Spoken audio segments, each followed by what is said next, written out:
All right. Hey guys, it's your boy Donnie here with another episode of Donnie's Takes. Thanks for all your comments in the past videos. Even though I'm sick, I'm trying to put something together for you guys here today. I hope you like it. Just talking off the cuff here, but what's really been on my mind is the moral degradation and societal collapse that I've been witnessing, and that I'm sure those of you who are aware of the world have been witnessing too, and why it's happening, I believe, what the remedies are, what we can do about it, etc., etc. So, if you like this, please like and subscribe. I'm not sure if I said that, but it really helps a lot, guys. Please share, comment, all of that fun stuff. What I really want to say and what I'm really feeling lately is just seeing the level of depravity that we're seeing throughout society. Now, this is not a black pill to say all people are evil, everything is awful, there's no redemption whatsoever. I think there is a lot of beauty in the world still, a lot of, most people are good people. I don't think most people are inherently horrible, evil, satanic. That's not where I'm going with that. But what is really frightening to me is maybe what I would call the banality of evil and the breakdown of moral fiber and fabric in society. So without sounding like a crotchety old man, I'm seeing a lot of just overt scary things. Namely, on this channel in the past and currently, I see a lot of people not only not encouraging childbirth and having kids, but actually seeing having children as evil, both on the, let's say, activist environmental left and even those within the Gnostic soul trap community, which I find very troubling. As well, I see a lot of just, I don't know if you guys are following a lot of the stuff happening right now in terms of trends. Like the other day I saw on Instagram a lady, there's this whole community called Reborns, where they're literally women who don't have kids, who have dolls that look identical to real human beings or close to, and they treat them like real babies. They have their own rooms, they have their own clothing, they feed them, they go through all of these things. It's pretty scary stuff. You see, just the endless numeration of sexual fetishes in the world. For example, like even in schools in the cities near where I live, kids are dressing like furries. They apparently use litter boxes, or at least that's the legend. I've tried to confirm it with photos. I haven't seen the photos yet, but a lot of people swear by it.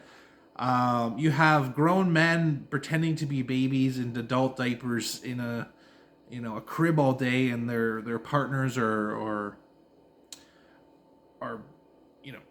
doing that type of behavior. You have just endless debauchery that has become normalized. And at first, when we watch these things, each one of them we say, wow, that's a crazy fringe. You almost laugh, you almost feel bad, and you change the channel. As you should. You shouldn't dwell on these things. But to me, I get scared. And I don't get scared for that individual person doing that thing. I get scared about thinking of the scale at which people are engaged in these type of behaviors, and the implications for society, right? So broadly speaking, in society, we have a lot of social cohesion breaking down. A lot of former communities, like the size of people's networks and communities is now a fraction of what it used to be. People used to have networks of friends, and we have a loneliness epidemic. They have a minister of loneliness in the UK because it's so prolific. We have deaths of despair, overdoses, mental illness is skyrocketing. Yeah, adultery, no narcissism, all of these things happening. Kind of the floodgates are opening up. The transing of children. The list can go on. I'm sure we all know. But really, the right has us kind of almost like focused on one specific thing at a time, like hyper focused on trans or the other deviant behaviors, but we're not really asking ourselves why this is happening and what are the social implications. And so, first, I want to speak to the social implications. Is that the more I start to learn about evil and its pernicious nature, right? Oftentimes, what I now consider evil is not just the blatant, clearly evil. I think that the nature of evil and the genius of evil is that it convinces you it's benign, and it will give you something, but it takes a little bit more. I think that's actually the ideal nature of evil is just that equation. I give you 3, but I take 4. And that's where I think a lot of people are trapped. An example would be gambling. There are professional poker players that I know, and so even though they are kind of degenerates, you can get good at poker. It's actually a skill-based game. But gambling broadly, unless you're very good in the top 1%, you'll eventually lose everything, right? The house always wins. But you can be up for a while, right? So when you're up, you think that you can be up forever, but eventually they get everything. I would characterize alcohol the same way. Alcohol isn't all evil. It can be a social lubricant. It can be, something to unwind. It can be a good, I guess, instigator to bond with people or to, relax. But ultimately, it does give you some things, but it will always take more. And if you just drink the odd time, it doesn't really matter. But eventually, it will take more than it gives. And that equation, goes so out of whack that, we know what happens to alcoholics, right? The same with smoking, right? When you first smoke, I would argue smoking doesn't give you anything as an ethic smoker. But that's how these things work and these games work. And so beyond just what we call, the ultimate evil, we need to be aware of this type of dynamic in society. Whereas there's things that we can convince ourselves are giving us, something, and they may be, but many things take more. One thing that's in my own life is we have some friends, and they're, well, I'll talk about that later maybe. But anyways, in society, we're seeing the fruits of a multi-generational warfare campaign. Now, there are people who in the 60s and 70s openly wrote about their kind of plans to destabilize and to take down the West for many reasons. It actually even goes back to World War II, where because of the Hitler character, there were think tanks. They wrote books, one of which is called The Open Society, right, where they said we need to stop a character like Hitler from ever existing again. How do we do that? We do that by essentially eroding people's sense of pride, nationhood, religion, identity, and replacing that with basically an almost hedonistic, groveling type of psyche. And I think this has largely been effective in society. And I know not all of my audience is Christian, and I've spoken in the past about my battles, with Christianity. But the more I'm going down this rabbit hole, the more I see Christianity as kind of the only backstop and true weapon against what I see as the pernicious overthrow of society. And if we look in our culture, it's Christianity that has not only provided the necessary ingredients for Western society to thrive and to be the preeminent culture that's ever existed on the history of the planet. But now it is actually the only backstop or resistance to a lot of this evil. We can talk about all the shortcomings of Christianity, specifically the church. I think the church as an institution, both Protestant and Catholic, have failed overwhelmingly in terms of maintaining social cohesion. But I think Christianity and the resurgence of Christianity is a healthy thing. And what I see is actually it takes 2 generations to turn your back on Christianity. And that's where I believe our Western culture goes awry. We can see that very clearly in what we're dealing with today, right? So kind of the boomer generation, they were kind of the last group where it was like kind of 80% Christians that went to church. Then their kids kind of somewhat, a little bit, and then their kids, no, they don't go. And we've gone through, an era of social cohesion with limited, prosperous, right? The boomer generation was the most prosperous generation in the history of the world ever. And it's squandered now, right? Yes, we still live in a very prosperous society. Yes, there are still many opportunities, but a lot of it, I think, is on borrowed time. It is on borrowed debt, and we can see everything is breaking down, right? The physical infrastructure is breaking down. The debts are out of control. The just competence of people generally. Like, I don't know if you noticed this, but you go to the post office and everything's messed up. Costco doesn't have things it used to. Everybody's like, everything is garbage.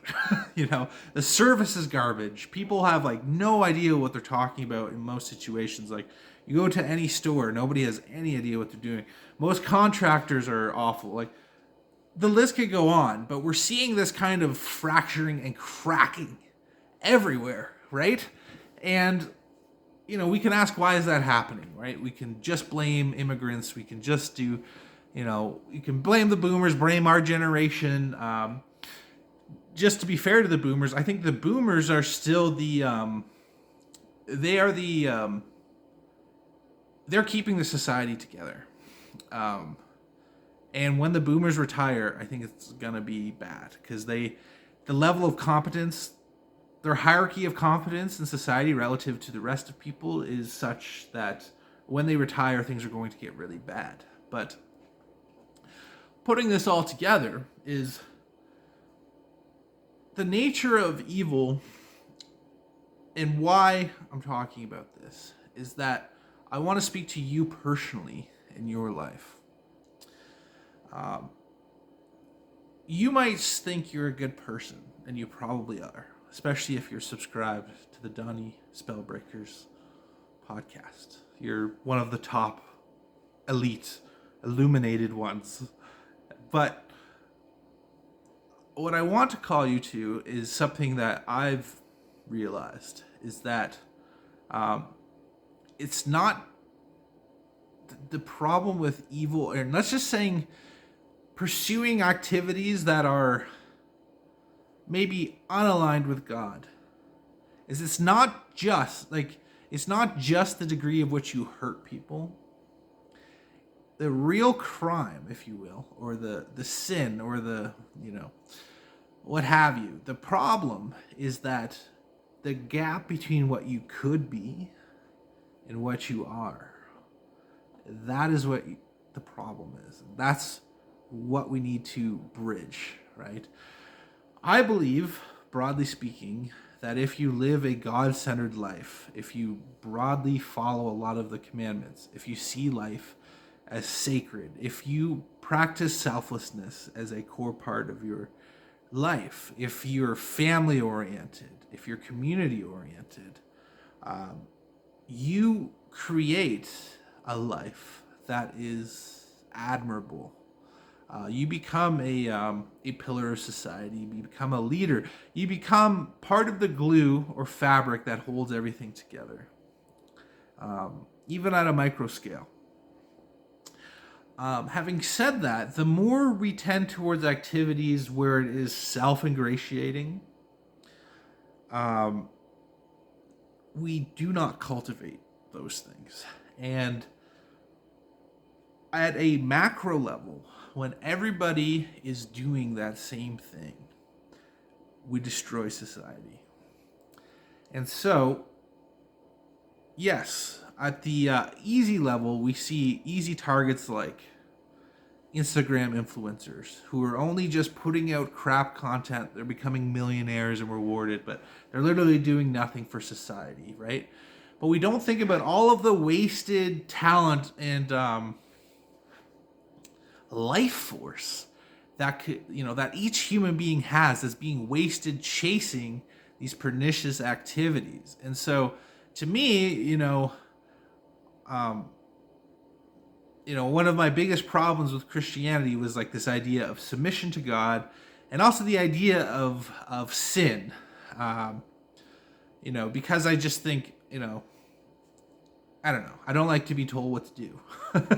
I'll just put that simply. But the more I start practicing and cultivating, living the life of a Christian, as imperfectly, but doing that with a pure heart, the actual fruit of those actions I can't understate in terms of making new friends, building bonds, building community, helping people, being a rock and foundation for people, but having that God putting me in those positions because I feel like God thinks I'm actually ready to handle a certain level of responsibility. But it's honestly like I feel like I'm not even the tip of the iceberg, seeing the potential that I could achieve through living that type of mindset and philosophy or daily practice. Whereas society as a whole, we are in an endless trap of hedonism that you can't really escape from. The more life gets complex and scary and tough, we tend towards hedonism and consumption and anything we can do to hide and mask the fact that life is crazy, right? And that's why we're seeing all of these endless fracturings. And I said this in the last video, and I really want to hone in on this, is that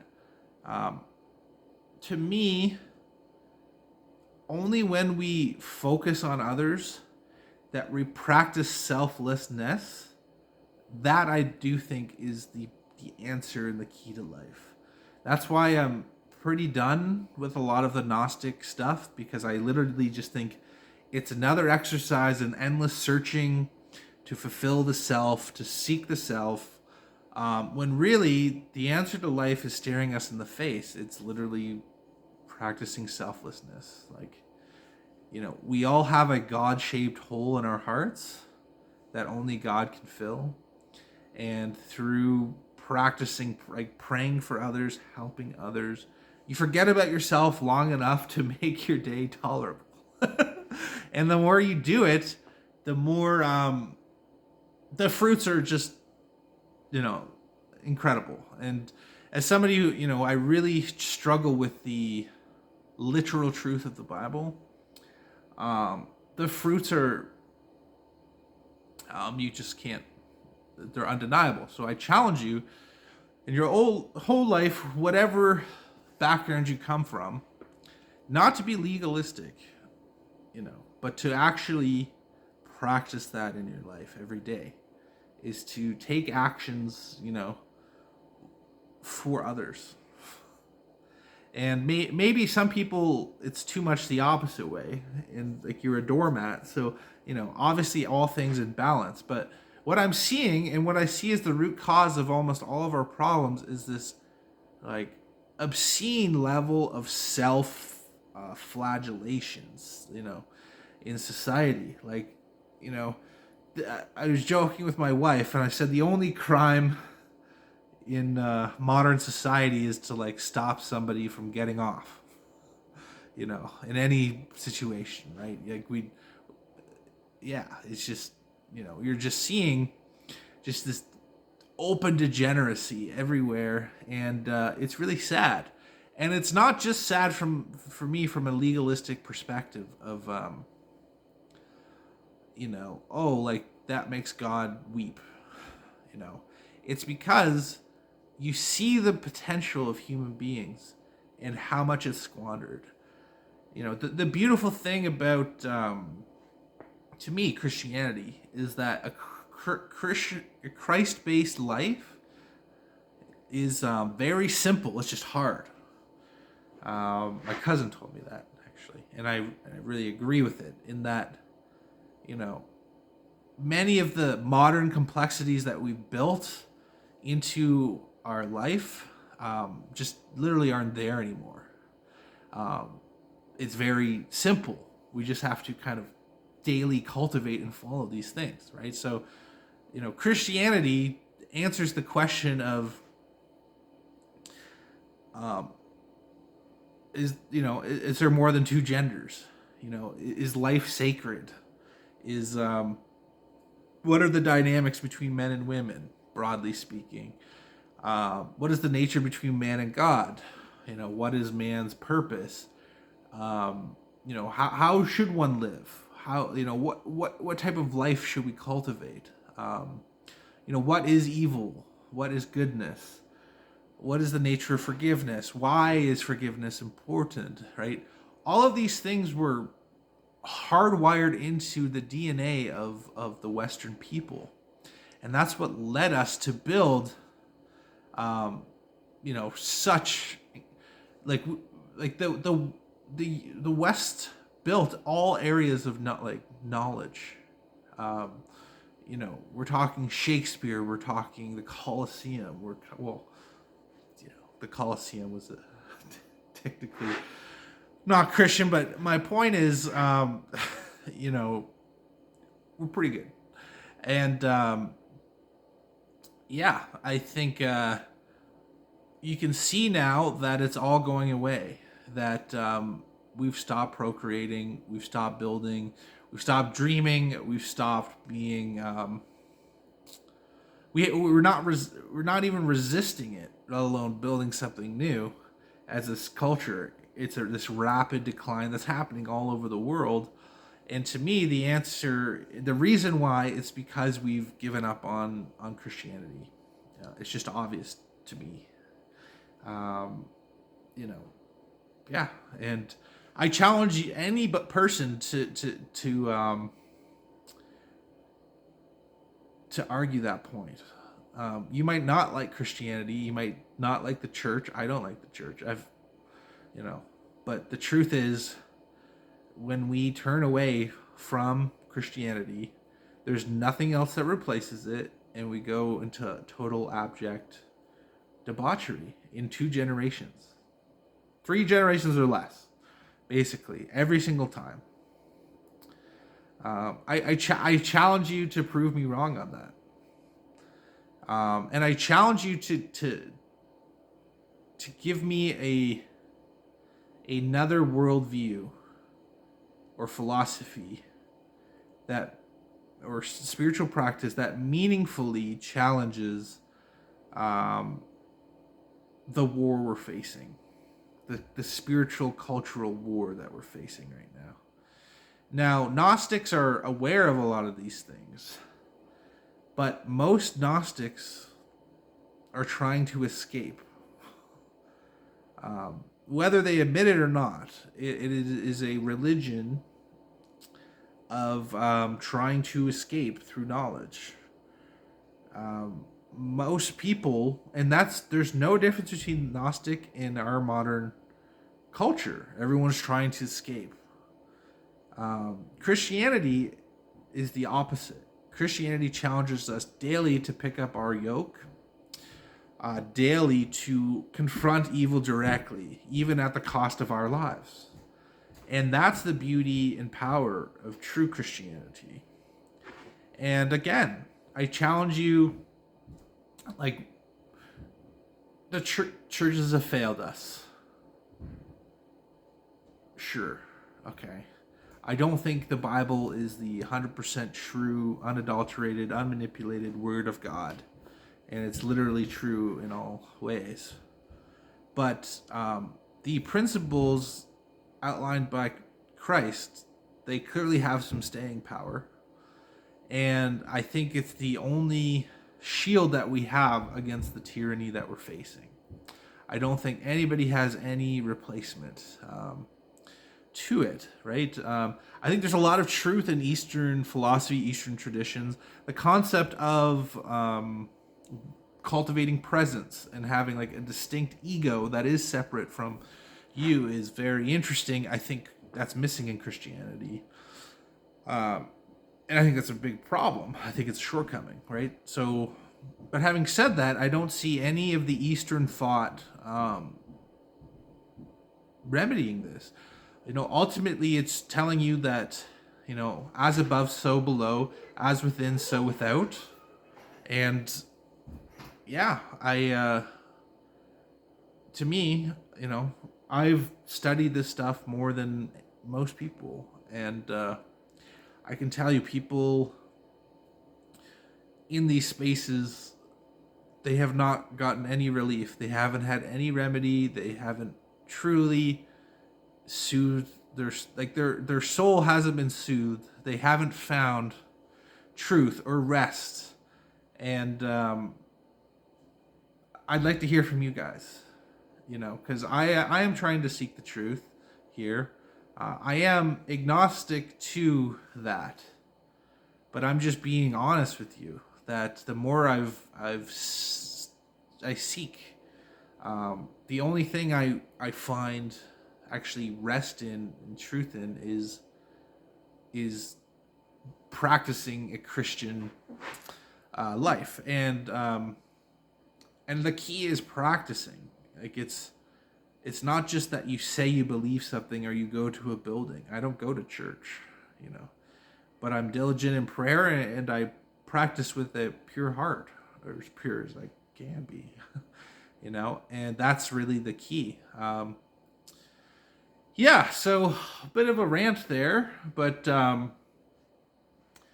few takeaways that I'd like you guys to really consider is one, to when we look at the nature of society, and the nature of evil, right? A lot of in the conspiracy space, we think about it as the elite, pedos and adrenochrome and all of that stuff, which I think it may even be overstated. Who knows? It's definitely happening, right? I think a lot of it can be, who knows what's going on, right? I know it's not good. I know it's bad, but my point is, just as bad, if not worse, are the actions in society, the actions that we do in our lives, that other people do, that actually we think are beneficial or at least neutral, that are actually slowly taking more away from us. Because that's where I see the destruction happening in people's lives. And the real crime of that is that the difference between what is possible and where we currently are, both individually and on the macro scale collectively, is mind-boggling, right?